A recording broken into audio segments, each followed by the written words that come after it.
Graça e paz, amados, maravilha do eterno, abençoados, abençoadas do Todo-Poderoso Deus, príncipe, princesa do Rei dos Reis, do Senhor dos Senhores, Corralinda do Senhor, mais um Café com Deus, com o pastor Maurício Loureiro. O café de hoje está lá em Isaías 53, versículo de número 1, a pedido aí da Carla Barrela Dor, amém? Vamos estar falando no Café com Deus hoje aí, Isaías 53. Ô, bênção pura, glória a Deus. Você sabe que Café com Deus é uma porção da palavra de Deus explicada, oração por você e sua família. Quentinho, quentinho. Café está na caneca comemorativa, você já sabe como adquirir. Amém? Que Deus te abençoe. Está escrito assim na palavra do Todo-Poderoso Deus, pelo profeta Isaías, profetizando sobre o sofrimento do Messias, o sofrimento de Jesus. Isaías 53:1 diz: quem deu crédito à nossa pregação e a quem se manifestou o braço do Senhor? Gente, aqui está proferindo acerca do sofrimento de Jesus. Por isso Isaías diz no versículo 2, porque foi subindo como renovo perante ele, como raiz de uma terra seca. Não tinha parecer nem formosura, e olhando nós para ele, não havia boa aparência nele para que o desejássemos. Isaías está vendo Jesus deformado, rosto inchado, coroa de espinho na sua cabeça. Já tinha tomado muitos murros no rosto, né? Supercílio inchado, tá? Aqui havia inchaço porque havia uma coroa de espinho enterrada, suas costas estavam toda marcada de chicotadas, sangue descendo pelo seu rosto. Por isso ele diz aqui bem claramente para nós no versículo 2, não tinha aparência nem formosura. Não é que Jesus não era bonito, não é isso. A beleza dele era uma beleza interior que reflete no exterior. Que tem gente que é bonito com o exterior, né? Mas por ser antipático, não haver simpatia na pessoa, ela se torna uma pessoa feia, não é uma beleza em destaque.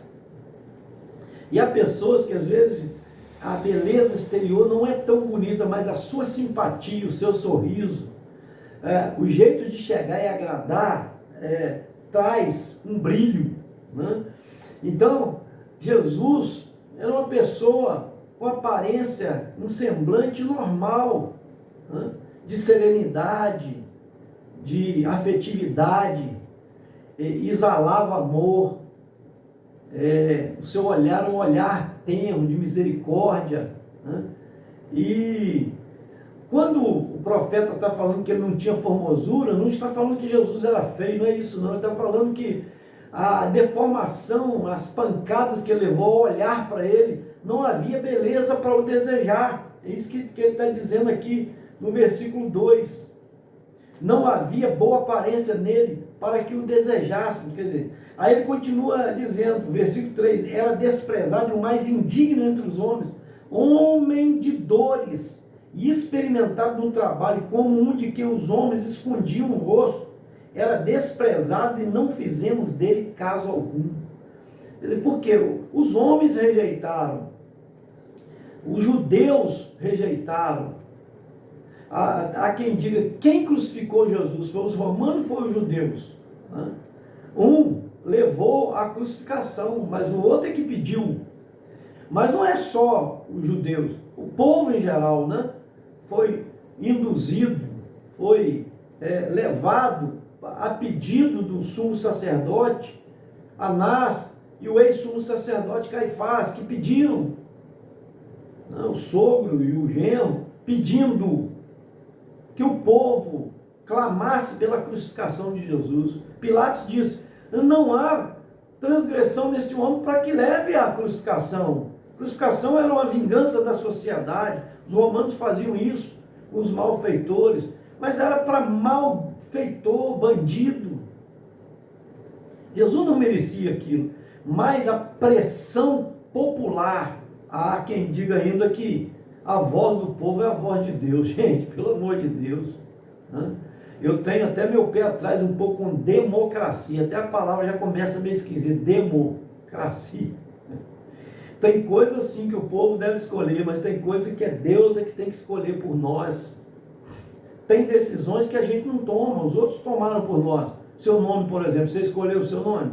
Você escolheu aonde, a família que você ia nascer, a sua nacionalidade, você escolheu? Não. Alguém escolheu para você, né? Agora, decisões que a gente tem que tomar, com quem a gente vai casar, em que vai se formar, vou estudar para que área? Você que escolhe. Qual profissão que vou exercer? Você que escolhe, né? Mas tem decisão que o povo não sabe escolher. Você vê que o povo foi levado aqui pela circunstância, pela emoção, pela pressão dos líderes religiosos. Jesus agora está sofrendo tudo isso. É isso que o profeta Isaías está vendo aqui. Ele continua dizendo no versículo 4, verdadeiramente ele tomou sobre si as nossas enfermidades e as nossas dores levou sobre si. E nós o reputamos como aflito, ferido de Deus e oprimido. Então, ele estava sofrendo porque ele estava levando as nossas dores. E a pior dor é a dor da alma. Tá? Não é só a enfermidade física, não. Porque tem gente que serve a Deus e continua enfermo. Deus não vai curar a todos. Jesus curou a muitos, mas não curou a todos. Porque o milagre não era para todos. Jesus ressuscitou Lázaro, mas havia outros mortos sepultados por ali, e não ressuscitou a todos. Então, os milagres são para uns, não é para todos. Então, é igual levou sobre si a enfermidade. Então, tem gente que pega o pé da letra isso daqui, quer dizer, Jesus já levou minha enfermidade, eu não aceito ficar doente, eu não aceito. Se Deus determinar para você que você passe por uma enfermidade, qual o problema? Quer um homem de Deus tão obediente, fiel ao Senhor como Eliseu foi, e a Bíblia diz que ele morreu doente, ele adoeceu e morreu com aquela enfermidade que ele adoeceu, certo? Então Deus tem os seus desígnios, a gente tem que acatar e glorificar o seu nome. Senão, nós vamos achar que toda pessoa que está doente, com uma doença terminal, ela é culpada, ela é malfeitora, ela é pecadora e merece aquilo. Não, não. O próprio Jesus aqui, o Pai agradou enfermá-lo, ou seja, sofrer as dores por nós. Para que Deus fez isso? Por que Deus fez isso? Porque quando um pecado que nós praticarmos e for pedir perdão a Deus, Ele olha para as dores que Jesus passou, porque você vai pedir em nome de Jesus, você vai clamar pelo sangue de Jesus, para que Deus te perdoe pelo sangue de Jesus. Aí Ele vai lembrar o sangue, como foi derramado, como foi o sofrimento, a dor que o nosso Senhor passou. Então, o profeta continua aqui, vendo que ele está profetizando algo que ia acontecer, vendo antes de acontecer. Ele continua, versículo 5, mas ele foi ferido por causa das nossas transgressões e moído por causa das nossas iniquidades. E o castigo que nos traz a paz estava sobre ele, e pelas suas pisaduras fomos sarados. Então a pior enfermidade é da alma. Não adianta eu viver aqui com saúde e morrer e perder a minha alma. Aí não vai valer nada, porque a eternidade eu vou estar fora de Deus. Agora, eu posso viver uma vida enferma na terra, que a vida é passageira, né? Ninguém passa aqui dos 120 anos, não existe isso. Então, ela é passageira. E se você perguntar a uma pessoa que está com 100 anos, parece que ela teve 18 ontem. Passa muito rápido, certo? O que vai valer é o depois, é a eternidade. Ela pode passar uma vida inteira enferma, mas se ela tiver sua alma salva, né? Porque a Bíblia diz que vale o homem ganhar o mundo inteiro e perder a sua alma. Se ela tiver sua alma salva, aí valeu a pena, porque foi passageiro aquelas dores que ela passou, certo? Então o Senhor sofreu por nós essas dores, versículo 5 fala isso, foi ferido por nossa transgressão, pelo pecado, pelos erros que nós praticamos, amém? Pelo pecado que Adão e Eva praticou e que contaminou toda a raça humana, no DNA, Como diz o salmista Davi, em pecado eu fui gerado, em pecado me gerou minha mãe. Né? E continua ainda o versículo 6, todos nós andávamos desgarrados como ovelhas, cada um desviado pelo seu caminho, mas o Senhor fez cair sobre ele a iniquidade de todos, de nós todos. Então, o Senhor colocou sobre Jesus todas as transgressões, ele se fez pecado por nós, ele não pecou, Jesus não pecou, mas levou os nossos pecados. Quando o Senhor olha para Jesus na cruz, ele vê a pedofilia, ele vê o estupro, ele vê o homicídio, ele vê, né, o infanticídio, o aborto, ele vê lá o serial killer, aquele que mata, né, em sequência, ele vê o torturador, tudo isso ele olhou para Jesus vendo essas coisas. Por isso que a Bíblia diz que houve trevas desde o meio-dia até as 3 horas da tarde, e o Senhor Jesus clamou, Eli, Eli, lama sabachthani, quer dizer, ele falou em aramaico, uma frase, Deus meu, por que me desamparaste?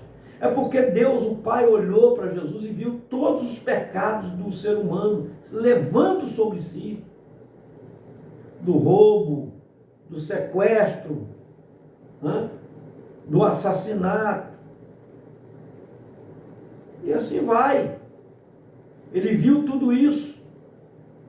E então, olhando para o filho, por isso que ele desvia o olhar, ouvir as costas, vamos pôr assim, porque o filho tinha razão de dizer, por que me abandonaste? Porque ele estava se fazendo pecado por nós, e Deus, na sua pureza, não pode conviver com o pecado. Você compreende isso? Por isso que o pai teve que abandonar o filho por um tempo, por um espaço de tempo, porque ele se fez pecado por nós.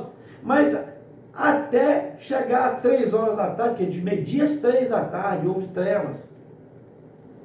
Aí que ele faz a entrega, Pai, está consumado, está feito a tua vontade. Porque Deus agradou Moelo por isso, para olhar para o sofrimento de Jesus, lembrar e perdoar os nossos pecados por causa disso. Então, ele vai falando, tudo aqui está discorrendo sobre ele. Versículo 6 que nós lemos, versículo 7, ele foi oprimido e afligido, mas não abriu a sua boca como cordeiro, foi levado ao matador e como ovelha muda perante os seus tosqueadores, assim ele não abriu a sua boca. Jesus ficou calado, apanhando calado, foi condenado, julgado, ficou calado. O próprio Pilatos disse, você não fala nada? Você sabe que eu posso te salvar, te livrar? Ele chega a dizer isso para Jesus. Aí Jesus teve que apenas uma fala ali, falar com ele, você está aí porque o Pai determinou que assim seria. Porque se eu quisesse, pediria ao Pai, ele enviava uma milícia de anjos, acabava com vocês todos aqui, e me livrava. Mas eu vim para essa finalidade, isso que eu não entendia. Ele diz, eu sou a verdade. Pilatos pergunta, o que é a verdade? Ele não sabia o que era a verdade. Jesus é a verdade. Jesus é a vida. Jesus é o caminho que leva para o céu. Certo? Então, aqui diz, continua o versículo 8, da opressão e do juízo foi tirado, e quem contará o tempo da sua vida, porquanto foi cortado da terra dos viventes. Por quê? Porque ele foi morto. Pela transgressão do meu povo ele foi atingido. Olha só, por causa da transgressão dos nossos pecados. Versículo 9, e puseram na sepultura com os ímpios. Quer dizer, ele foi sepultado junto com outros mais. E diz aqui, ó, e com o rico na sua morte, ainda que nunca cometeu injustiça, nem houve engano na sua boca.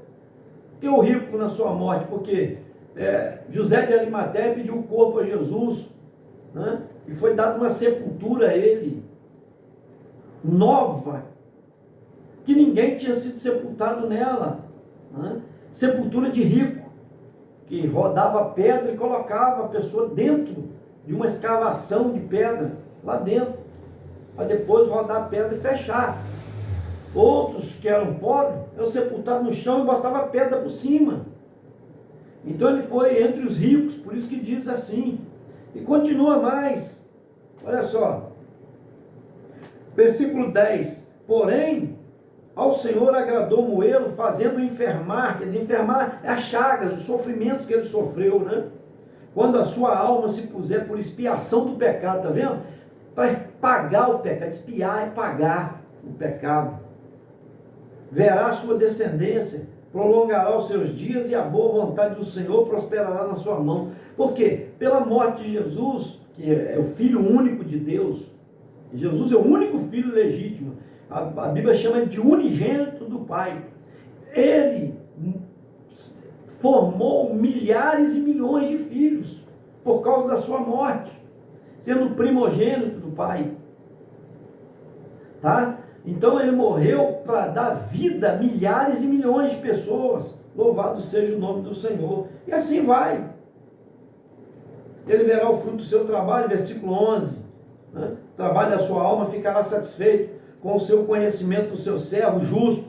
Justificará muitos, porque as iniquidades deles levará sobre si. Quer dizer, muitos se converterão por causa desse sofrimento de Jesus, por causa do amor. O que prendeu Jesus na cruz não foi os cravos, não. Foi o amor que ele tinha por nós. Porque ele podia arrancar aquele escravo e sair metralhando todo mundo, fulminando só com o olhar. Pelo poder que ele tem. Mas não, ele se entregou por amor de nós. Ele aceitou esse desafio que o Pai ofereceu a ele. Lembra que ele disse: passa de mim esse cálice, mas todavia seja feita a tua vontade, não a minha. Ele se rende à vontade do Pai. É assim que termina o capítulo 12. Por isso lhe darei a parte de muitos, e com os poderosos repartirá ele o despojo, porquanto derramou a sua alma na sua morte, e foi contado com os transgressores, mas ele levou sobre si o pecado de muitos e intercede pelos transgressores. Então ele está à direita do Pai intercedendo por nós, que transgredimos, mas se arrependemos do pecado, pedindo a Deus a graça, a misericórdia. Ele é o advogado ao lado do Pai intercedendo por nós. João mesmo disse na sua epístola: filhinhos, não pequeis, mas se todavia pecarem, nós temos um advogado ao lado do Pai, a saber, Jesus Cristo. Ele é a propiciação pelos nossos pecados. Ele é aquele, né, que morreu para pagar os nossos pecados. Como ovelha era levada ao matadouro. Antigamente era levado para o sacrifício, as ovelhas, né, em holocausto. E ali o sangue era aspergido, e ela era esquartejada, né? Então o nosso Senhor Jesus, ele foi como ovelha, derramou o seu sangue para isso. Sangue inocente, era uma ovelha inocente, perfeita, sem defeito, sem mancha. Era assim que era escolhido, um animal. Por que ovelha? Um animal dócil, não fez mal a ninguém, estava pagando pelos pecadores. Hoje, há quase 2000 anos atrás, Jesus morreu na cruz do Calvário para pagar os pecados dos que pecaram antes, dos que pecaram na época e dos que vêm pecando depois. Então é perdoar os nossos pecados, nós que nos arrependemos e nos rendemos a Ele. Recebe aí, eu quero orar por você. Aleluia. Pai, te glorifico, te exalto, engrandeço teu santo nome por tua bondade infinita em dar o maior presente para nós, pagar o preço da nossa redenção em teu Filho Jesus Cristo, que é a graça que foi derramada para nós.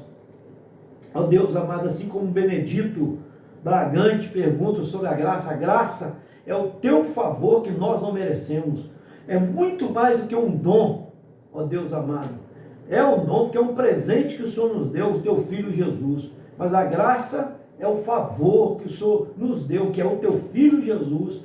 A graça é o favor que nós não merecemos. Não tem nada que façamos que somos merecedores dessa graça, desse presente que o Senhor nos deu, essa dádiva, esse dom que é Jesus, teu Filho amado. Muito obrigado por Jesus Cristo ter derramado sangue para perdoar os nossos pecados.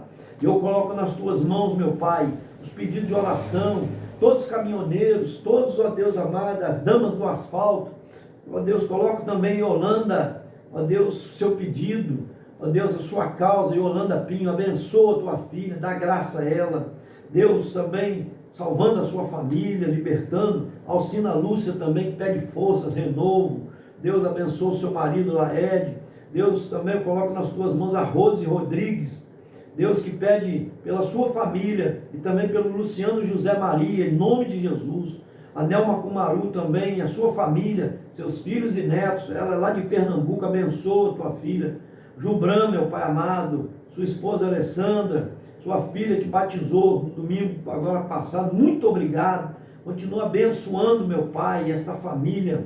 Ó Deus, toma nas tuas mãos, Jubran, que está aí, ó Deus, num tapetão aí, ó Deus, negro, viajando de lugar em lugar. Guarda o teu filho, abençoa ele. Toma a Júlia Vilela nas tuas mãos, cuida dela, Senhor. Provoca um encontro real contigo. Toma sua mãe, a Camila, Senhor, Vilela, Reinaldo Martins, este casal tão abençoado e abençoador, em nome de Jesus. Deus, toma Carla Barrela, Dó e família nas tuas mãos. Pastora Rosaura Marques e família, os seus pedidos também, meu Pai, coloco diante de ti. O Benedito Bragante também, família. A Simone Carling, Deus e família, que pede, ó Deus, também,